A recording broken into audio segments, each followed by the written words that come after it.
And the evergreen challenge, particularly in professional services, is, establishing that red line and building the case for reputation and awareness building programs and how they then translate to client and talent loyalty and advocacy. That has always been the $5 million question, and it continues to be. Hello and welcome to the Exposure Ninja podcast. This is the podcast where I get to speak to growth leaders behind some of the most remarkable marketing growth stories out there.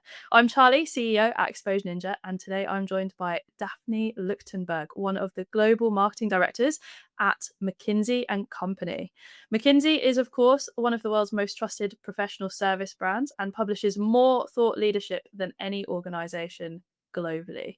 Daphne leads the marketing in an environment where growth is driven by insight, credibility, and long-term reputation, spanning across B2B transformation, AI, digital, customer experience, all within a partnership model. I'm excited to talk to Daphne today about growth, both of how a world-class firm builds demand through ideas and Daphne's own journey as a marketing leader. Before we start, I'd like to add a disclaimer that this conversation is an independent interview. Exposure Ninja and McKinsey and Company are not affiliated in any way. Daphne, it's so great to have you. Welcome to the podcast. Wow, Charlie, thank you for having me. I'm flattered that you invited me, and I feel like I just need to be clear about my role at the firm. Mhm. I am the global marketing director, indeed, of McKinsey's operations practice, and there are a number of colleagues and peers that are also global marketing directors of various practices in the firm. However, I do like to remind them that operations is one of the largest practices of the firm, and we serve about 33% of our clients we serve on operations topics, so it's substantial. Incredible. Daphne, so to start off, I'd love to hear a little bit about your role and the biggest priorities you have right now. What challenges are taking up your mental space? Yeah. I love that question. And having been, working in the industry for a while, well, a long while, I actually don't think that the challenge has changed very much. It's very much still evergreen, right? And the Mhm. evergreen challenge, particularly in professional services, is, establishing that red line, the clear red line, and building the case for reputation and awareness building programs and how they then translate to client and talent loyalty and advocacy. That has always been the $5 million question, and it continues to be. So that would say that is the first piece. And in a partnership, it becomes even more interesting. Can you explain a little bit about what the partnership model means to those who might not be Yeah. familiar with how McKinsey works? Of course, and I've worked now in a number of partnerships, and they all have slightly different frameworks. Um, Typically, in a partnership, what you get is a cohort of leaders who jointly own the firm. And so, what you don't get as frequently in a partnership is a kind of hierarchical decision making and leadership structure.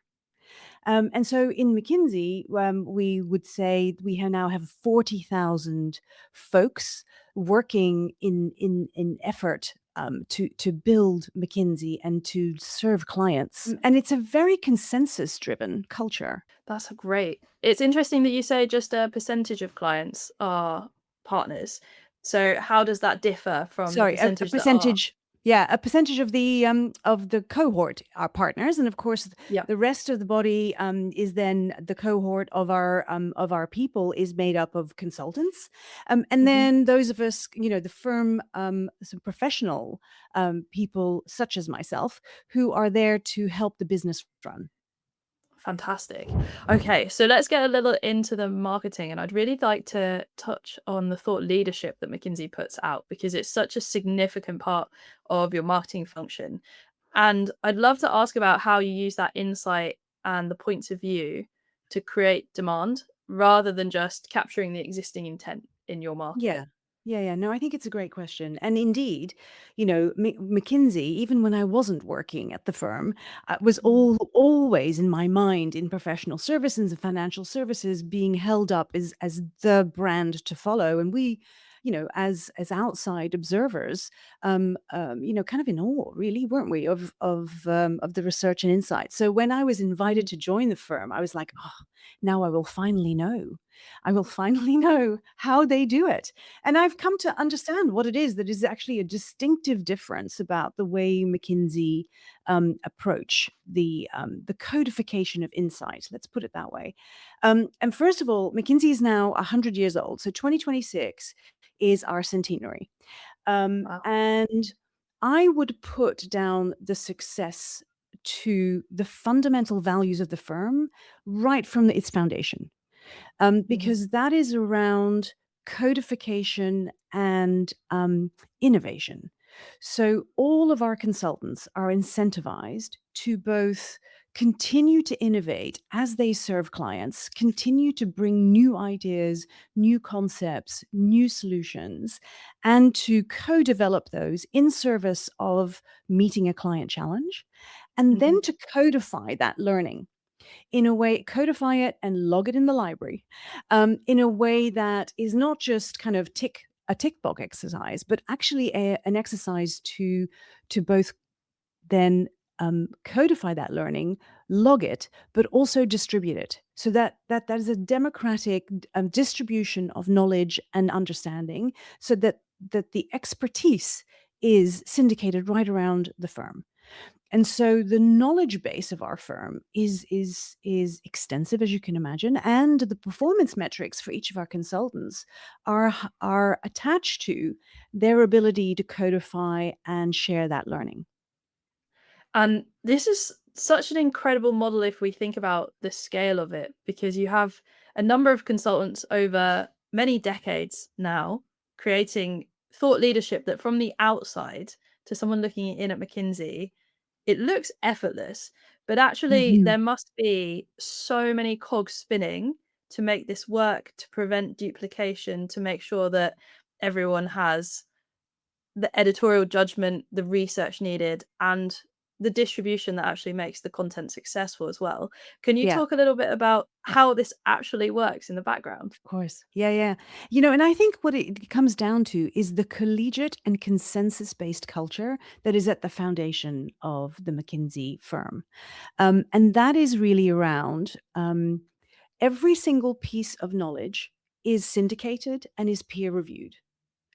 And that peer review process, now that can be heated. I've been in the middle of some of that peer review stuff, but it's always embraced with mutual respect and Mhm, humility, right? So, I sometimes work with one team of consultants who have a point of view about, bringing agentic to supply chain, for example, and they're passionate about it, and they've seen it work in 3 clients. They've got great examples, and they are absolutely convinced that this is the way forward. And then they write that into a piece, and then they must go through syndication. So they go through mhm. syndication, and then somebody, from our quantum black practice, for example, who are the owners and the knowledge base for everything AI and agentic, they will say, "Huh, have you thought about this, this, and this?" And I'll go, "Oh, here we go." And they'll go, "Ah, thank you. Thank you for Mhm. giving us that perspective. You are quite right. We need to make sure that we have accommodated that. We will go back to the drawing board, find evidence, and explain how we're dealing with that phenomenon, and we will then come back." And that spirit is the spirit that makes our thought leadership so robust, but also so credible. I love this because it's really actually about colleagues supporting other colleagues to create great points of view. And I think sometimes when businesses are thinking about content, they're thinking about volume and scale and how much can be put out there. Whereas McKinsey's process, even though you have volume on your Mm, side because of the number of consultants, this is actually very thorough. This almost sounds like it leans more towards how scientific research papers are done with peer reviews, inputs from other teams within McKinsey as well. correct. Um, Yeah. Hmm. it's Yeah. amazing to fathom a content Yeah. engine like this being built within a business. Yeah, I mentioned, yeah, oh, sorry, go I on. was just going to say, Charlie, because you and I, we talked about it before, and you said, how do you get that thought leadership out? And I was saying to Yeah. you, well, actually, that's not our problem. Our problem is there's too much. And we need to really have a very rigorous framework to say this is distinctive enough to allow us to Mhm. make it to broadcast it. Sorry, you had your Oh, next question as well. Yeah. absolutely. What I was Mm. interested in was whether you believe other businesses can replicate the McKinsey model. Well, I mean, it's not rocket science. And so it can be replicated, but what it needs is a number of things to be true. It needs the senior leadership need to be convinced that the investment is worth it. Mhm. The investment is both actual dollars or pounds or euros. Mhm. It's also opportunity cost, time of our consultants. How will you allow your consultants the time, the space to actually Mhm. invest in because this is not done in 5 minutes. This takes concerted effort and time. And so we need to give our consultants space um, to codify and to innovate. And then Mhm. the last piece is performance. Are people rewarded for doing this? So those three things need to be true for an organization to get stronger in this thought leadership piece. And so how are McKinsey consultants incentivized or rewarded to put their innovation and their thoughts actually into content for the business? It always has been, and it is a factor of their annual performance measurement. So as they Okay. put together their cases essentially codifying their contribution in performance Mhm. this year, we look for where have you invested in your own learning? Where have you invested in innovating tools and bringing new ideas to clients? Of course, where have you helped to develop relationships with clients? But where can you point to evidence that you have contributed to knowledge creation and publishing? Fantastic. It sounds like this is the perfect way for innovation to actually be central to those roles, for ownership to be taken of it. The part that I'm interested in around if another business was trying to replicate this type of model of innovation and codifying their thought leadership, if there's common pitfalls that McKinsey have seen that you actively work to avoid. Hmm. Well, I mean, I think duplication is a common Mhm. pitfall. Not really, and not holding a very, very high bar for distinctiveness. That is where you can get, tripped up essentially, Mm. because and I think that's even more the case in this world of where all information is prolific, where very quickly, you can check whether somebody else has come up with this point of view as well. How distinctive is this point of view? So I think that is the thing as you embark on thought leadership, I think you must always ask yourself the question, is this really a new idea? Is this really distinctive? Or is this actually just a regurgitation of something that everyone's been saying for the last year, 2 years, 3 years? So I think that is the bar that you need to bring. And it's a difficult bar to find, I think, Hmm. because you have to challenge yourself then to look for different points of view and to assess your own learnings, all of the content that you take in yourself, what you're actually seeing in practice. So it sounds like a lot of thought Yeah. actually goes I mean, into the and I think content. it's a convolution, right? It's a convolution of a Mm, number of things. So, it's what is actually being delivered? What are the challenges that clients face, and how are we mm, helping them? What's the latest thinking there? It's also what actually is happening in the world. So we're very fortunate that our senior partners are encouraged to network and to build strong relationships with senior, CEOs, advisors, board mm. members, leading think tanks, academics, policymakers, so that they're also constantly gauging what's actually happening in the wider world. And it's where you bring those things together to say, well, actually, we see this as a major trend emerging. This is how it's affecting businesses. This is what we're hearing CEOs tell us about where they are struggling or where they would like a McKinsey to focus. And then this is what's happening from the ground up as we are serving our clients. And it's when you bring those things together, that's where the magic happens. I think you've just touched on the most amazing point there, which is not creating content or thought leadership for the sake of creating it or for the sake of just thinking about the brand or the company, but actually how it solves a problem for the customer, which ultimately, no matter what sector or business you're in, is the focus. How you meet the needs of the customer, understand what they need from you, what they need from your services as well. One of the biggest trends in the market, though, in the world, Mhm. kind of leads me to our next question, which is AI and marketing, a hot Yes. topic Yes. across the globe. What has McKinsey's approach been towards AI and marketing so far, and has it changed things significantly for you?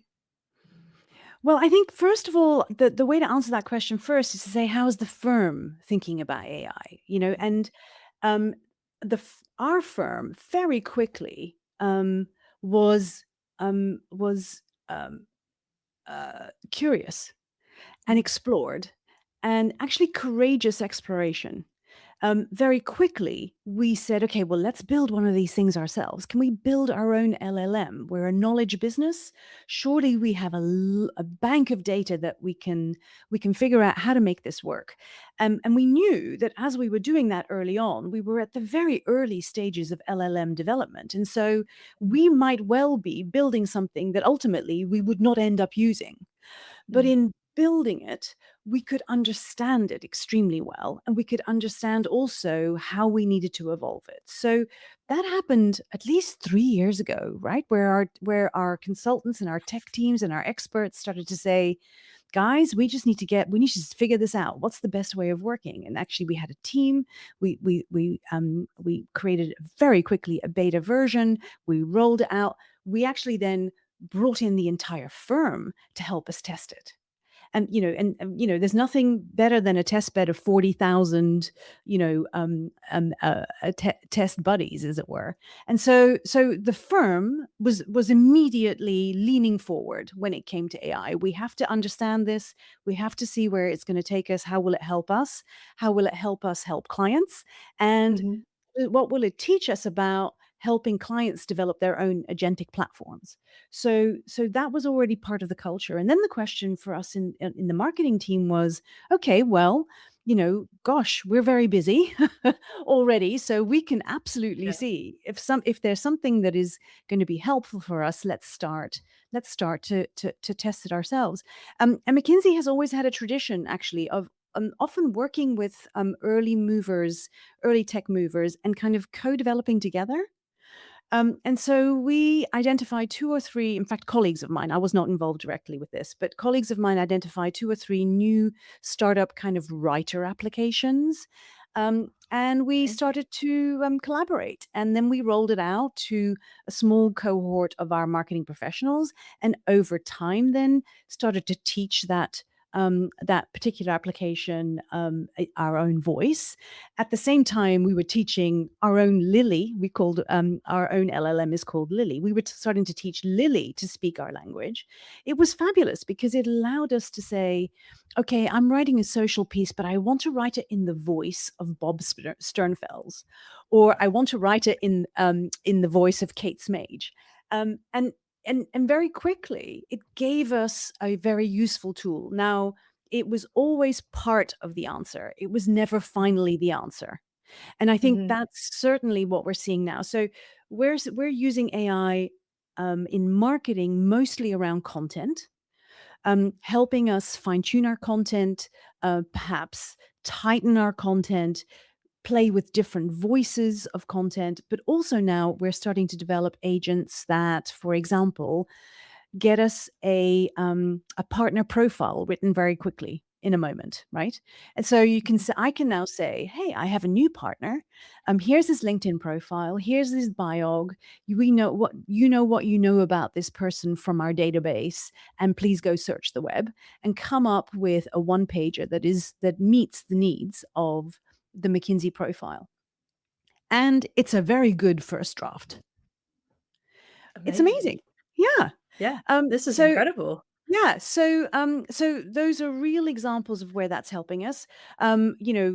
Reviewing pieces for articles for risk analysis. So where is this article touching on areas of risk where we need to just check that the language is right? Where Mhm. is this article referring to client work? Is it anonymized sufficiently? I mean, things like that. Again, it just gives you the hints quickly. So It that's sounds helping us. like it sounds like AI has been really well integrated into the marketing function at McKinsey. Did you have any resistance from the team when AI was first brought in? Because Well, I it think we sounds had like you have skeptics. a Yeah, I yeah, think we definitely had skeptics. And actually, to be honest, we love skeptics. And they're important. So there were always early adopters, and then there were always skeptics. And together you make things better, I think. wonderful. And so do you still have Lily functioning at the moment?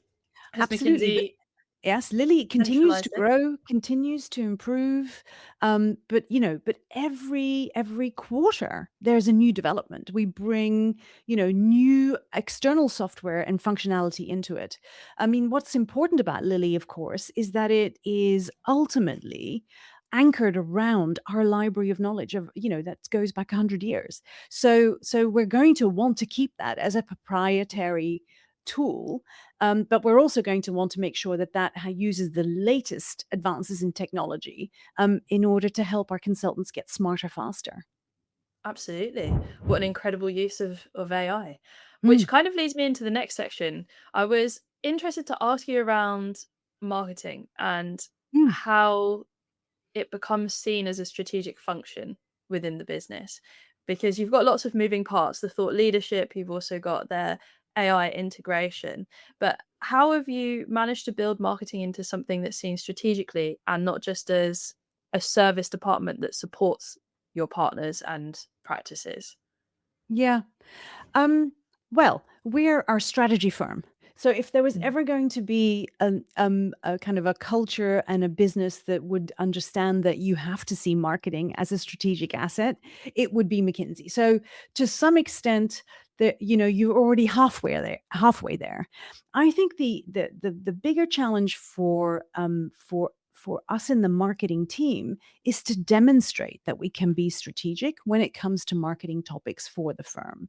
And in the one hand, of course, our internal clients are some of the smartest people on the planet, and they advise clients at the highest level of the organizations on a daily basis, and so they need to truly believe that you know what you're talking about. So to be seen as a strategic asset and a strategic advisor, I think it's very important that you get under the skin of the business and truly, Mm. truly understand it. And it's not just, but I've read an article and now I know the words. You have to demonstrate that you understand the business, the content, because that gives you a place at the table. Mm. You have to earn that place at the table. And I spend a lot of time in all my mentor relationships. This is the topic we talk about most. How do you demonstrate strategic insight, right? You Yeah. demonstrate it first by obviously demonstrating humility and showing that you're listening, but Mhm. also showing, not just showing that you're listening, by showing them a white sheet of paper and asking somebody else to fill it in, but actually listening in a constructive way so that you're helping the person you're serving understand that when you're hearing things, you've already got a frame of how you're going to be using that information. I think that's the first piece. The second piece is come to those conversations with data, with information, with a recommendation and a point of view that is Mm. new. If you don't come with a point of view, how will you be valued? Mhm. And that is, I encourage my team members and others to do that, right? Which is, don't go to a conversation with a partner and say, "What would you like to talk about?" What you want to do is you want to go to a conversation and say, "This is what's being written about in the press right now. This is what our competitors are saying. Here Mhm. is what you've been quoted as saying in the past. And I know that you're currently working with this, and this client on these really important topics. I think we should work together and write an article on X because I know that there will be a gap in the market and that people will want to talk to you about that." Now, then you are giving strategic advice and it's data backed. So it sounds like the approach is driving with data, understanding the context, and being ready to have a conversation for the areas of context that you perhaps don't yet know, and then actually driving the direction in those I think so. conversations as well. Exactly. Well, of course, it's a collaboration. Of course it is. Mm, But, what you're doing is you're bringing a perspective that the partner or that the person you're working with probably doesn't have. So, for example, right now, there's a whole new world around LLMs. Are LLMs good? Are they bad? Are they going to steal all your IP, or actually are they a new route to getting your content, giving it visibility? mm, In fact, and so I'm just digging into that right now, where I'm going, okay, but I needed people to advise me. How is McKinsey performing on LLMs? mhm. How are LLMs making up their minds about McKinsey's position in those in their recommendations? Therefore, how can I influence that better? But Mhm, also, how can I make sure that we are not giving away, the jewels and the crown? mhm. Because, ultimately what we want is we want to be able to provide a perspective to clients. And Yep, we want clients to pick up the phone to say, "Can you help me, apply this learning and this insight to the problem that I have?" yep. And this must be a really big meaty topic at the moment of how much resources put into LLMs and the sentiment they have about the business, the content that they surface from the Yeah. business, and what is protected, what is considered protected information by the business that they don't want put out publicly, that they don't want LLMs to Yeah. surface and Exactly. reference. And Exactly. it's Yep. not an easy challenge. So I imagine a lot of the conversations that yourself and the consultants at McKinsey must have, it's not always black and white. There's a conversation to be had across a lot of gray areas to reach a decision. Exactly. Exactly, Charlie. And it's a moving feast. Every day something changes.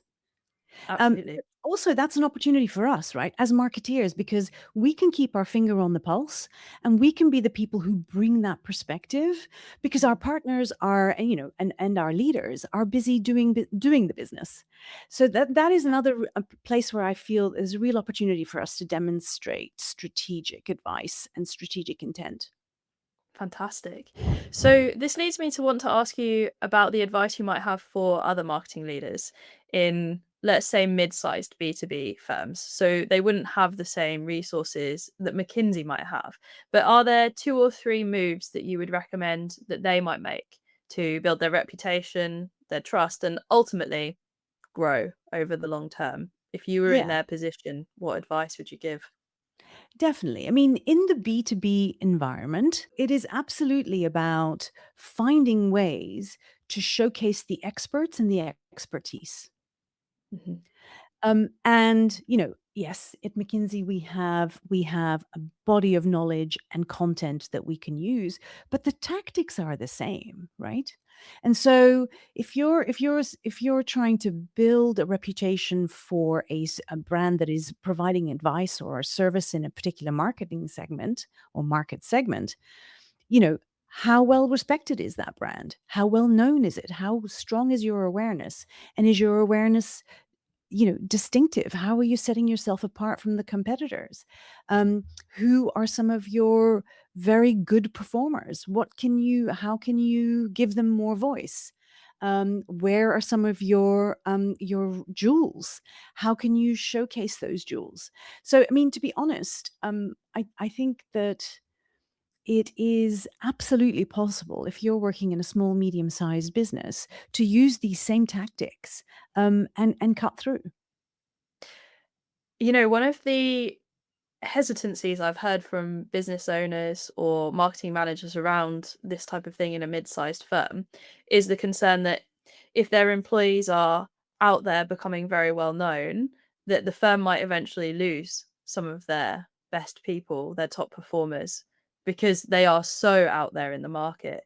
Is there any advice you would give if that is the point of view that someone has taken around the idea of having their people out speaking, putting thought leadership out there? Now that it's that's such an interesting dichotomy, isn't it? Yeah. Because I mean, and honestly, all the large consultancies have exactly the same. It's the same phenomenon. Yeah. You know, a consultant, a partner will really only be with McKinsey. Now, many of our senior partners have been with McKinsey for life, but Mhm. we have a cohort currently of 40,000 folks. That the turnover is a natural progression of a firm's life, and so Yeah. that is always going to be true. Um, and the IP rests with the brand, right? And the Yes. brand is where the function and the purpose of the business sits, Yeah. and that stays. And so I would say, if you're I think you're probably more vulnerable if you just have one star and everybody invests in that one star, and then that one star leaves. And so I Yes. think what's important is a strong bench, Mhm. and to continue to replenish the bench, and make sure that the bench is representative of the firm brand and the business brand rather than the individual. Yes. I think as well, you kind of speak there about the life cycle of people's careers, that it would be naive, I think, of businesses to assume that everyone will be there for life. There will always be some people who are, which is fantastic and amazing. But also, part of the business's responsibility is supporting the careers of those employees, giving them the platforms to go after promotions internally and to go after opportunities Yeah. externally if that is part of the life cycle of where their career takes them to. So I love the idea of having a bench and working on multiple stars in the business rather than all the eggs in one very risky basket. Yeah.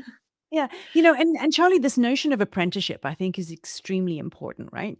So Mm, as you get a very practiced consultant, a very practiced expert on you might work in the technology industry, and there might be a bunch of folks who are just the strongest experts when it comes to this technology in this particular business area where we're solving problems.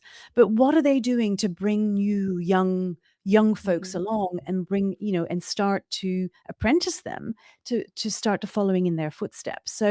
So those are the things that leaders can do to build some resilience against some of the phenomena that you were describing before.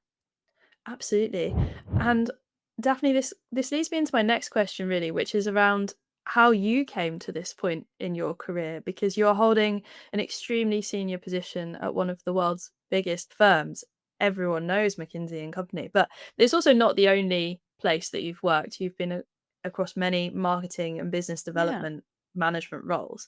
And I know from our earlier conversations that you didn't really follow what was the expected path, but you had a vision of going into business and wanting Yeah. to work in these types of environments. So how did you build your career in a sector that wasn't really the usual career path for women at the time? Yeah, no, I mean, sometimes I have to pinch myself sometimes, Charlie, to say, "Oh my god, look where I am. How Yeah. did I do this? I don't know." I reflect on this, and when I was 16, and I was Mm. thinking about the kind of job I wanted to have, and thinking about how I would get up in the morning, and where I would go, and who I would talk to, and the kind of things I would say. Actually, this is probably the job that I was imagining. This job where I am challenged every day. I have a variety of topics, from capital projects to supply chain to, using agentic in customer service operations. I'm fascinated and never bored. I am invited in to have really interesting conversations with leaders. And every day I'm like, oh, wow, I hadn't thought of that. Every day Mhm. something new and wonderful surprises me. So that is actually what I had hoped to be in. I always knew I wanted to be in business. You and I talked before the podcast. I, as a young girl, was fascinated by some macroeconomic concepts. Like, I Mhm. couldn't get my head around, and I think you and I were talking about having a similar experience. Just the scale of the Chinese economy, Yeah. right? And of its population. And I remember when I was 9 years old, I was just trying to, actually, sorry, how much rice do you need to feed that? Stuff like that. And I was just like Mhm. fascinated. So macroeconomics was always something that was interesting to me. I knew that I had a strong mastery of language and could be Mhm. very precise and articulate. That just happened to be the truth. And I enjoyed that too. When I was doing my baccalaureate, one of my favorite topics was analyzing poetry and stuff like that. I just loved it. Just that analytical mindset, I just had Mhm. it. And I also had a really wild imagination. One of the things I did often was I would make up products, very much in the range of, Palmolive detergent, and then come up with a different name for a different, better product. And what would that better product do? And then how would I advertise it? Amazing. This was in the time when there were adverts around, soft enough to put your hands in the dishes. That kind of Palmolive type of ad. And Yeah. I remember going, oh, who came up with that? That's really clever. So that was all true. And Yeah. then I think, not everybody has exactly the same opportunities for education and for Mm. jobs, and the opportunities depend on what decade you're born in. So then I think it was just really about feeling, having the right intuition and feeling that the moment was right to say yes to things. Mhm. And this comes back, one of my favorite books is a book called The Broken Rung. And in The Broken Rung, we talk about why is it that women have not progressed as far as men. And one of the things that is called out there is this notion of experience capital. And experience capital has comes from an ability to jump into a risky situation and learn from that. So how frequently are you free to, or do you allow yourself to jump into the deep end and just figure out how to get out? And in getting out and saving yourself, you are learning. Mm. And I think I've had a lot of opportunities to do that. So I talk a lot about the moments when I said yes. The moments when I said yes, I did that more on the basis of a feeling that this was gonna Mhm. work out okay, rather than having all of the data and the facts in front of me. Yeah. Um, and so I would love to say to you, Charlie, that I had a blueprint, from the age of 18. I knew exactly what steps I was gonna take. It wasn't that at all. I think it was a notion of what I wanted to do and what I wanted to be and where I could be strong, and then just making the best of the things, as they came along. Which is kind of incredible, I think. You very rarely hear someone who had a vision at the young ages of sort of 16 to 18 of where they wanted to be in business, where they wanted to be in their career, and then manages to also make that the reality in their career. How did you originally first get into business? Because I can't imagine it was the first thought that your perhaps your parents or your teachers had for you of the direction that you would go. No, you're quite right. My dad wanted me to be a dentist. He thought that was a very good career for a woman, because they Mhm. could, you could still look after the family and then, go to your surgery and practice on a part-time basis. I honestly, I was just always determined. I knew that I wanted to work in business. So my first job, I had a marketing degree, graduate degree. And I had this idea that I would just be a number two in a marketing department, which is very funny now with hindsight. And I remember somebody saying to me and laughing at me, just as I just did, and saying, "Well, you better get some shorthand then. And how fast is your typing?" Well, let me tell you, Charlie. I had no shorthand. I had a good memory, but not no shorthand, and my typing was appalling. So that was kind of my first aha moment. It was like, oh, so I don't just need to know about the four P's. I actually also need to know how to make coffee. Um, Luckily, times have changed, and that Mhm. is no longer the case. But I, I was determined. I did want to work in business, and I was willing to do anything. And as I started, I was the photocopier girl. That was my first job. And but what I did was I actually read what I was photocopying. So I was also learning in that moment.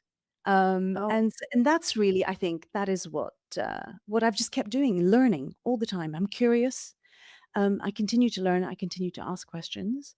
And actually, I find it interesting. So it's not like I make myself do it because I should do my homework and brush my teeth. It's because I am just constantly exploring and letting my curiosity take me to places. it's funny that you mentioned your first role being the photocopying because one of my first roles was the taking of minutes in meetings by Yeah, hand. So actually needing to be away from a computer, it was before the days where we had AI recorders like Grain and the fantastic software we had now that automates it for us, and actually taking manual minutes in shorthand.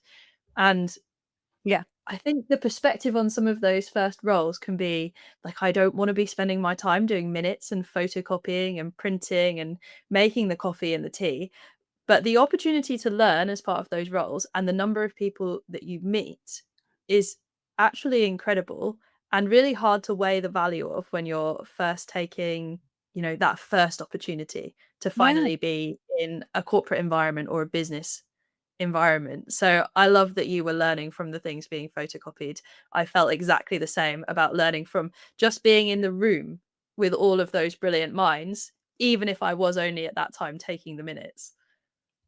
No, I agree with you, and in that you learn so much, not just the content, but you also Yeah. observe how relationships are working. How is the power politics playing out? These are all really important things, but you need to know that's what you're watching, right? That's Yeah. that's the Yeah. piece, right?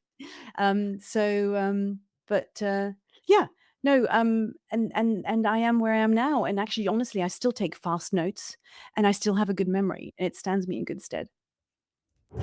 And so when you're thinking about the opportunities and the barriers for women in senior marketing roles now, are there still things you see that need to change? Um, I think every person, male, female, needs Mm, to make up their own mind as to what they want mhm, and what's important to them.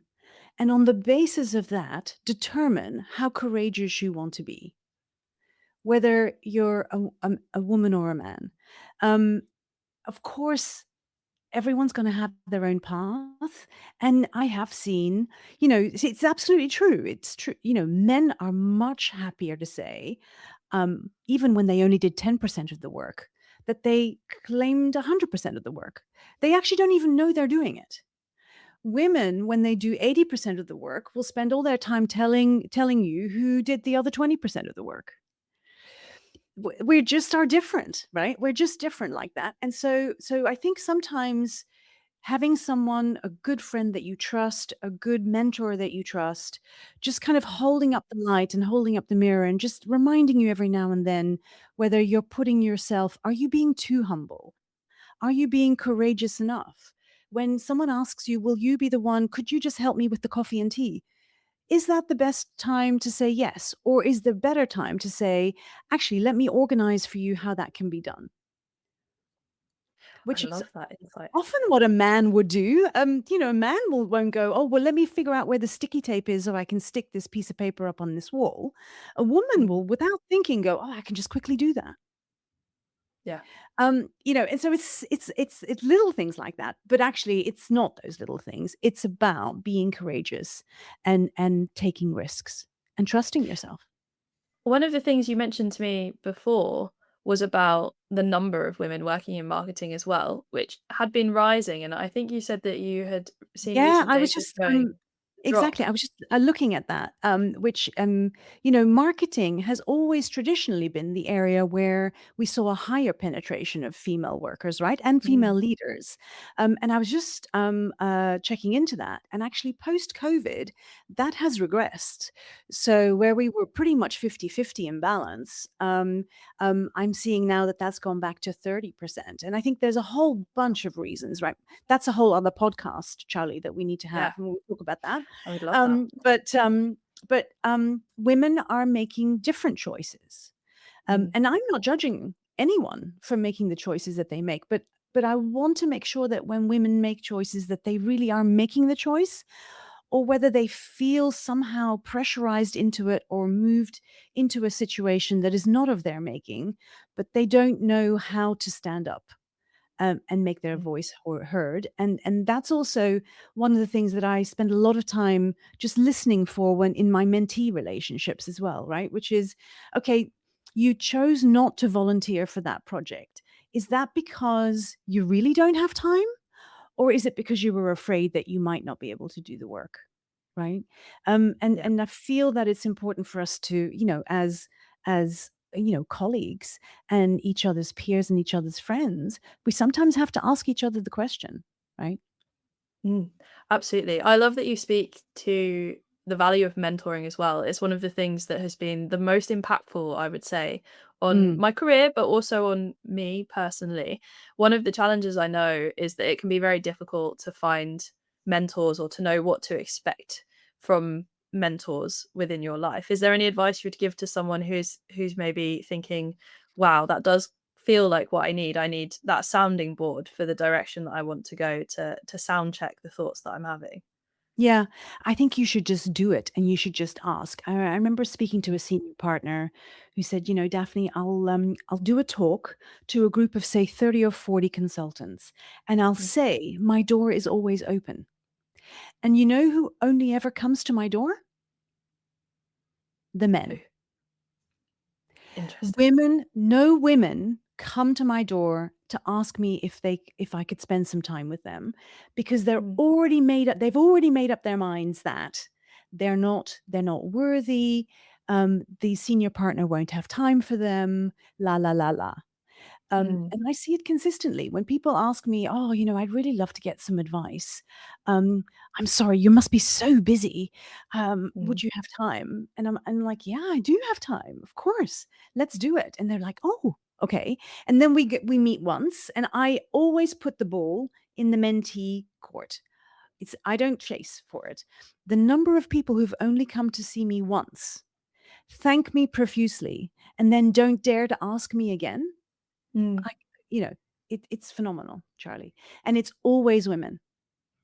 It's interesting, isn't it? Because I can absolutely see and have the same kind of thoughts. You feel someone is busy, you don't want to take up their time, but equally, I would say almost always that person is happy to give their time. And women Absolutely. Yeah, are happy to support other women. And the yeah. perspective I like to take on it is if you ask for someone's time, you should also then give your time. You have the opportunity to be mentored, but also to mentor others. And if you always see yourself as giving back as well as taking some of that time, which you absolutely should be taking, then there's no reason that the world doesn't revolve that way, that No, I we think that's can't right. both Yeah, take and yeah, give. yeah. Well, and Charlie, and, you know, I don't know how, yeah, I know you must do the same, but I learn a lot. When, you Mm, know, when I have conversation, I learn a lot from how other people are thinking about things, um, often, maybe new tactics, new ways of doing things. So, actually, it's not a waste of time on my part at all no. either. Yeah. No, absolutely not. It's always lovely to have fresh perspectives. Yeah. I completely agree. Mm, mm. Daphne, this has been such a wonderful conversation. Thank you for sharing so much about the marketing, the operations at McKinsey, how the thought leadership works, and your personal story too. I have one last question that I like to Mhm. ask every guest on the podcast. And I that's knew if this you was could coming. send, yeah, you know it's coming. If you could send a text message or an email to yourself on the day that you started your career, what is the growth advice that you would send? Yeah, yeah, yeah. And as I mentioned to you, I hated the question, and then actually I really loved the question. So, um, I would say it's the first thing is do good work and don't Mm, be afraid to be yourself.